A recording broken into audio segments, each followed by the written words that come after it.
Welcome to नए video guys. इस video में हम बात करेंगे कि कैथोड रेज के बारे में, कि कैथोड रेज का इन्वेंशन कैसे हुआ, है ना। मतलब उसके रिलेटेड कैथोड रे के बारे में बात करेंगे। तो ये एक देखो डिस्चार्ज ट्यूब है, ये पूरी जो भी ट्यूब है ना, ये डिस्चार्ज ट्यूब कहते हैं इसको।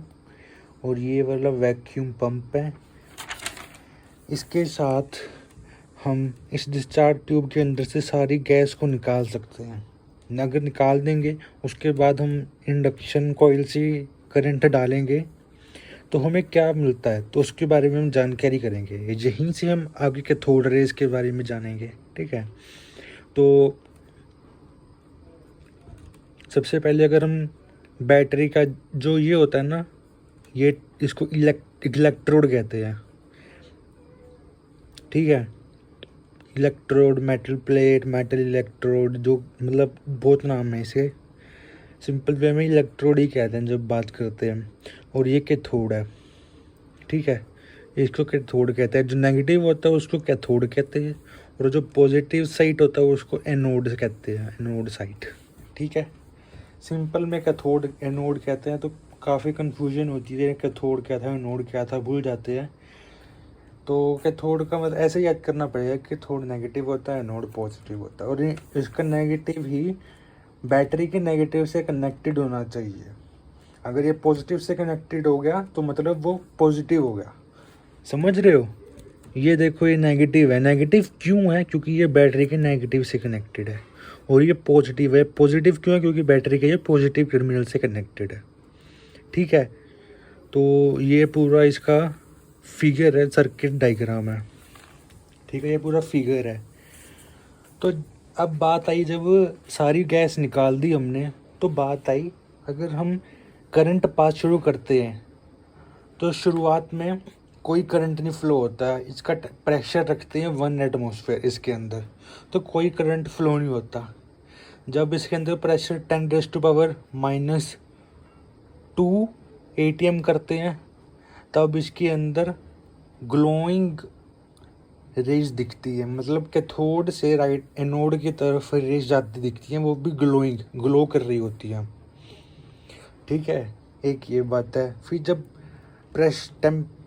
प्रेशर को हम और रिड्यूस कर देते हैं, यानी कि 10⁻⁻⁴ एटमॉस्फेयर कर देते हैं, तो यहाँ पे कुछ भी नहीं कोई रेज नहीं दिखती। इनविजिबल रेज कहते हैं हम नाम इसका। यहाँ पे कोई रेज पास होती दिखती नहीं है। लेकिन थोड़ी देर के बाद अगर ये एनोड परफोरेटेड एनोड है, परफोरेटेड एनोड मीन्स इससे इलेक्ट्रोड के अंदर छेद हैं, और पीछे ये यहाँ पे जो मैं दिखा रहा हूँ ना, ये वाली, ये पीछे behind the anode electrode, behind the perforated anode electrode glow करने लग जाती है डिस्चार्ज ट्यूब। तो तब पता चलता है कि अच्छा, यानी कि कैथोड से लेके एनोड तक कोई एक ऐसी चीज़ है जो कि जा रही है, जो कि हमें बताती है कि ये एनोड है, ठीक है, समझे, है ना। तो ये हमें पता चलता है। तो कैथोड से एनोड की तरफ आ गए हैं, तो ऐसे हो गया है। तो आप लोग देख ही सकते हो, है ना। तो अब मैंने क्या बात करी आप लोगों के साथ कि एक एटमॉस्फेयर पर कुछ भी नहीं हुआ। 10⁻⁻² एटमॉस्फेयर जो प्रेशर था, तो ग्लोइंग लाइट्स दिखने को मिली, मतलब glowing rays, glowing GLOWING, glowing rays जो ग्लो करती हैं। Neon colour, orange, reddish orange colour, ऐसे ऐसे कलर्स आते हैं जो ग्लो करते हैं, उनके बारे में बात हो रही है, ठीक है फ्रेंड्स। तो ये बात आ गई। अब कैथोड रेज की प्रॉपर्टीज़ क्या होती हैं वो भी पढ़ लेते हैं, ठीक है।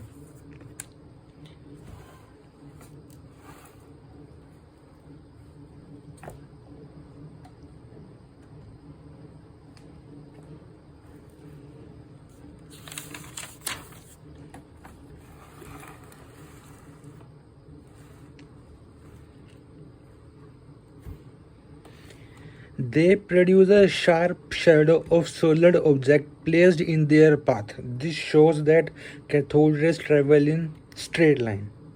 यहाँ से काफ़ी कुछ समझ में आ ही गया होगा कि वो शार्प शेडो दिखाती हैं। शार्प शैडो कब दिखाएंगी?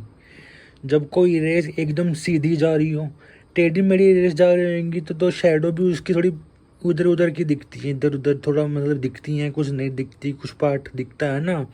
लेकिन शार्प इमेज तभी बनेगी जब वो रे बिल्कुल सीधी जा रही हो। तो यहाँ से पता चलता है जब ये मतलब इसके बीच के अंदर डिस्चार्ज ट्यूब के अंदर कोई हम इमेज लगा देते हैं, मतलब ऑब्जेक्ट रख देते हैं, तो उसका शैडो जो बनता है स्क्रीन के ऊपर वो काफ़ी शार्प होता है। तो यहाँ से डिपिक्ट होता है कि कैथोड रेज हमेशा स्ट्रेट लाइन में ट्रैवल करती हैं। ठीक है गाइज, आगे चलते हैं।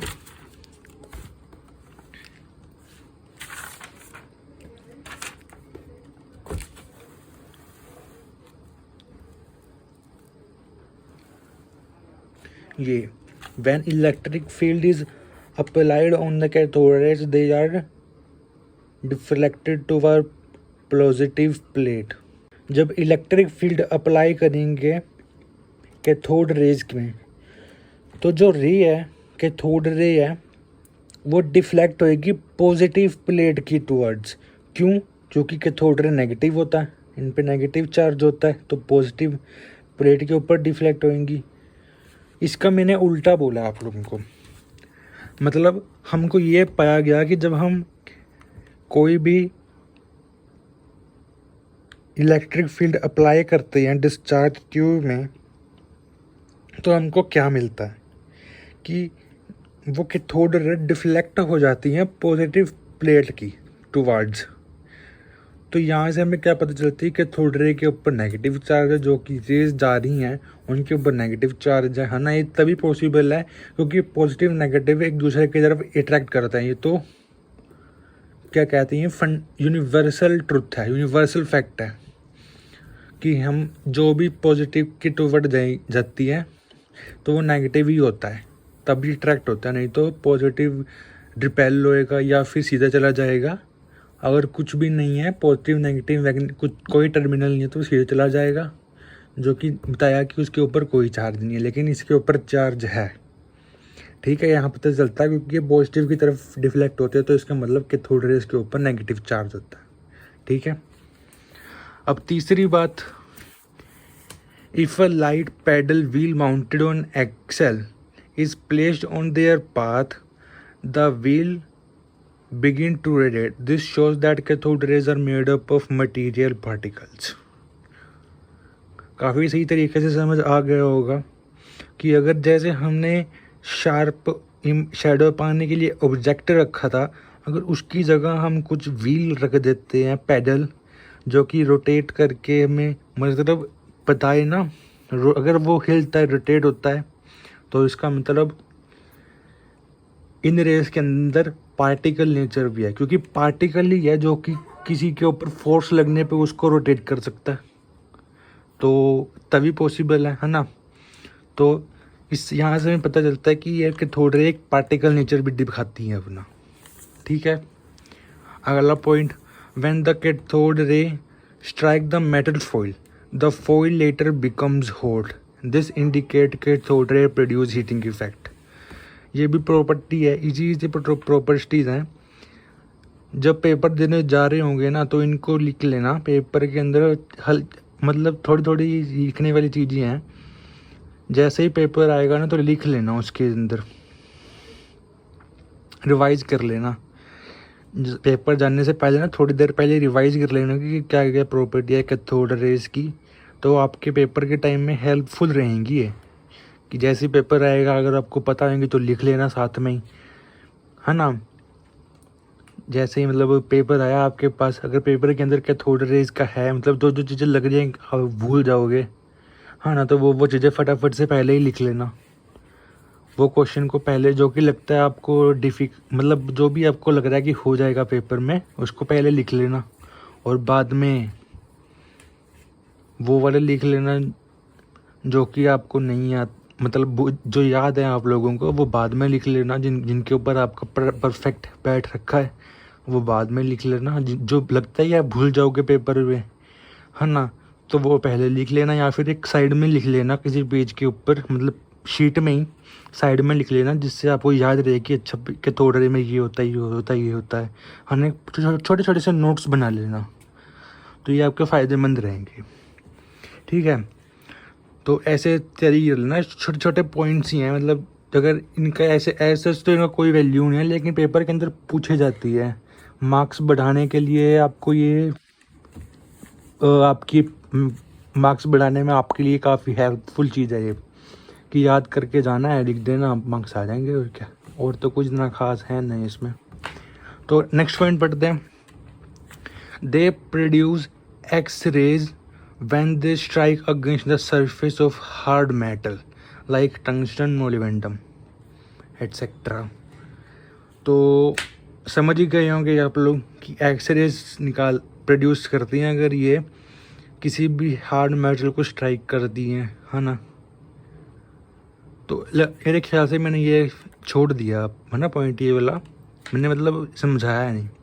तो इसके अंदर भी नहीं कुछ बात, इतनी लंबी चौड़ी बात नहीं है। इसकी प्रॉपर्टी है कि ये हीटिंग इफेक्ट प्रोड्यूस करती है, और हीटिंग इफेक्ट एक रे प्रोड्यूस कर सकती है जो कि काफ़ी चार्ज हो, है ना, जो कि काफ़ी मतलब गर्म हो। और गर्म कब होएगी, जब वो चार्ज होएगी, है ना, उसी मतलब कुछ होएगी उसके अंदर ताकत जो कि गर्म कर रही है, तो वही बात है। तो ठीक है, ये एक ये बात है। नेक्स्ट पॉइंट पे चलते हैं।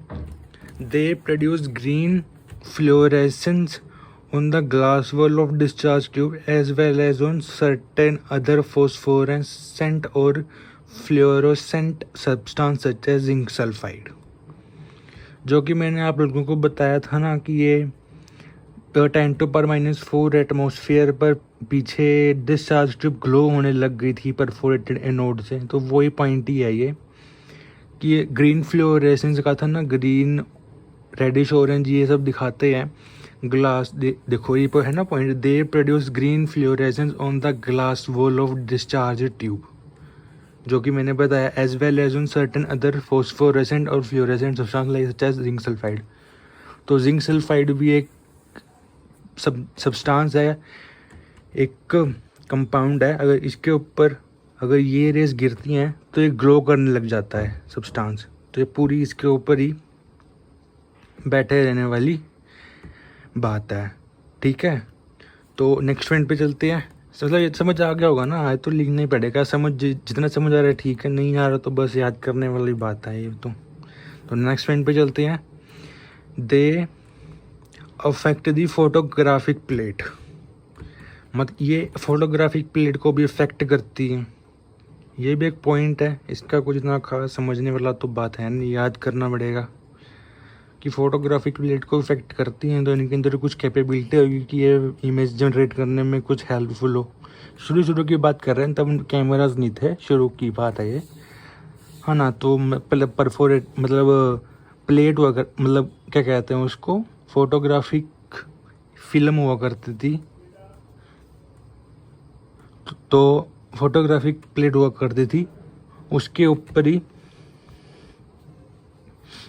इमेज बन जाती थी। तो ये उसके ऊपर हेल्पफुल होता था बताने के लिए कि अच्छा ये इमेज बन रही है ना। तो ये इफ़ेक्ट करिए फोटोग्राफिक प्लेट के ऊपर।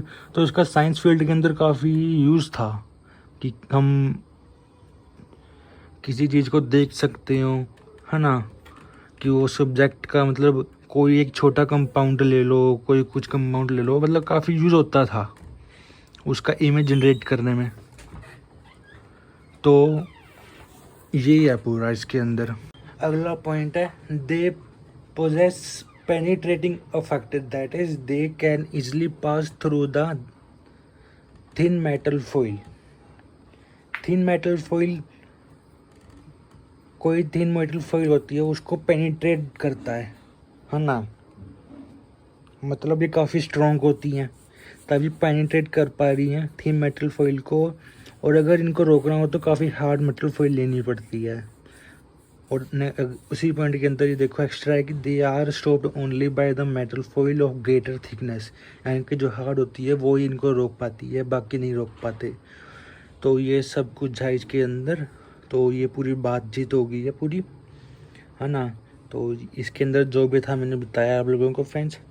अब हम चलेंगे नेक्स्ट टॉपिक के ऊपर। तो इस वीडियो में इतना ही फ्रेंड्स। नेक्स्ट टॉपिक देखते हैं क्या करेंगे। फ़िलहाल के लिए इस चैप्टर का नाम है स्ट्रक्चर ऑफ एटम। तो इस चैप्टर का नाम स्ट्रक्चर ऑफ एटम है। स्ट्रक्चर ऑफ एटम को पढ़ रही हैं। कैथोड रे काफ़ी इंपॉर्टेंट है, पेपर के अंदर आता है। कैथोड रे, एनोड रे इंपॉर्टेंट है। इनकी मतलब कुछ पॉइंट्स पढ़ लेना, 5 पॉइंट्स पढ़ लेना। 5 मतलब 2 मार्क्स में आएगा ये क्वेश्चन। मेरे को जितना पता है 2 मार्क्स में या फिर 1 मार्क में आएगा ये क्वेश्चन। तो इसके इम्पोर्टेंट पॉइंट्स पढ़ लेना, ठीक है, जो कि आपको हेल्पफुल होंगे पेपर में टाइम।